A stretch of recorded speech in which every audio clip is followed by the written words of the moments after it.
I cannot remember him ever attending church. But I never openly challenged him, and so enrolled at Christ's College, Cambridge, to study theology. My 3 years at Cambridge were amongst the happiest of my life. But when I left, I was most uncertain of my future. I continued my studies in natural history and geology and gave little thought to a future life as a country parson. What's that? No, I had no prejudice towards theology, but I had no passion for it.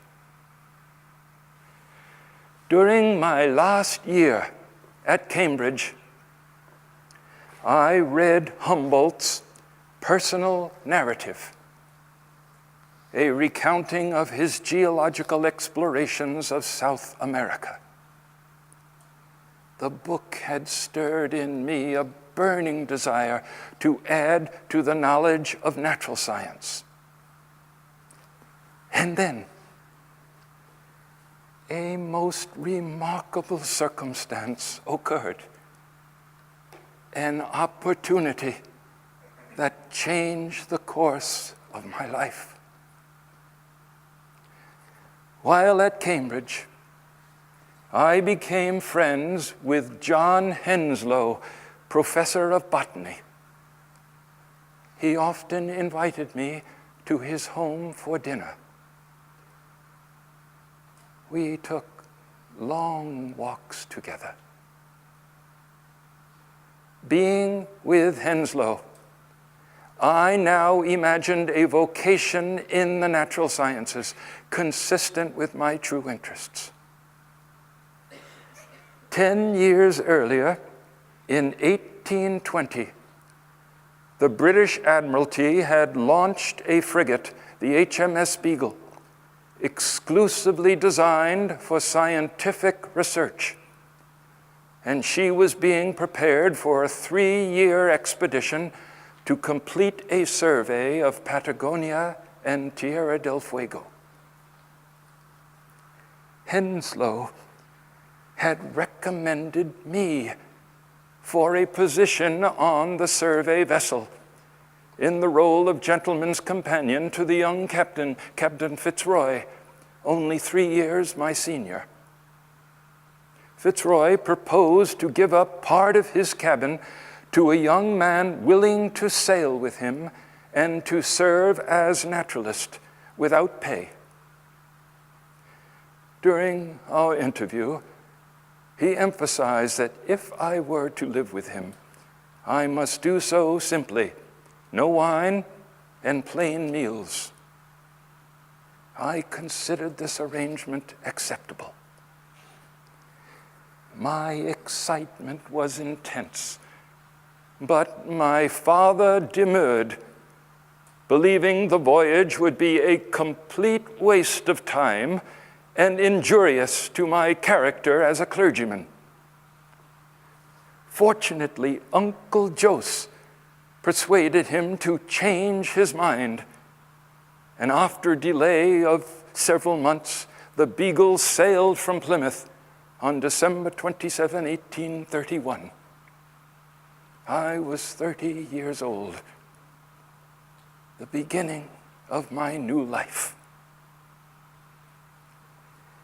We circumnavigated the world, spending most of our time, nearly 3.5 years of the 5-year voyage, exploring the southern extremity of South America.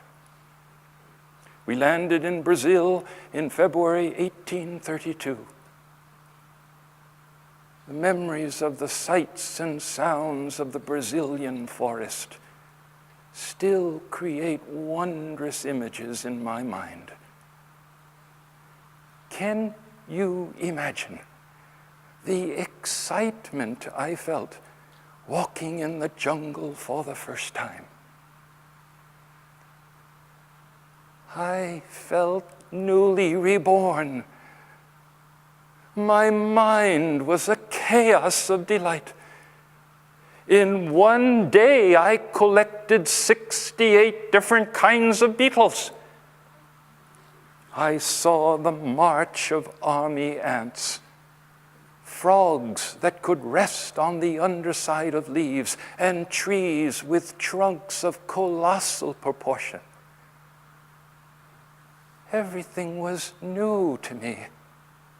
The beauty of the flowers, the green lushness of the foliage, the calls of parrots and strange insects, exotic odors, and forests of immense trees, like great green living cathedrals, draped with parasitical plants, ferns, bromeliads, and orchids. When we landed on the Galapagos, we planned only a short visit to gather fresh water and provision. But we remained for over a month. Little did I know then that my month on that isolated archipelago of 10 islands with their black lava rock and unique inhabitants would have such a profound effect on my thinking. It was a most momentous phase of the voyage, for it was on the Galapagos that my mind was set afire contemplating the origin of new life forms. Chapter 17 of my first book, Voyage of the Beagle, is an accounting of my Galapagos observations. I spent many nights sleeping on shore, surveying a carpet of stars above my sleeping spot, the better able to rise early and observe the giant tortoises for which the islands are named. Seeing these huge land reptiles, I began to think about their origins. Where had they come from? For these were oceanic islands of volcanic origin, born from beneath the sea and devoid of any life initially. And why did each island harbor a tortoise variety of unique shape of shell?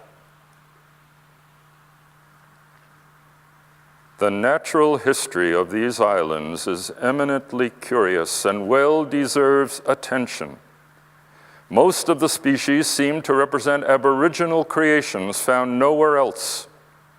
There is even a difference between the inhabitants of the different islands, yet all show a marked relationship with those of the mainland, though separated from that continent by an open space of ocean about 600 miles in width. The archipelago seems a little world within itself. Here, both in space and time, we seem to be brought somewhat near to that great fact, that mystery of mysteries, the first appearance of new beings on this earth. The birds of the islands quickly caught my attention. I obtained specimens of 26 kinds.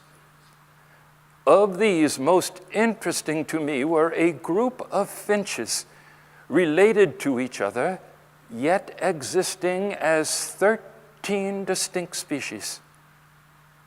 In each species, the beak was of a unique size and shape, as if modified for some specific purpose of feeding.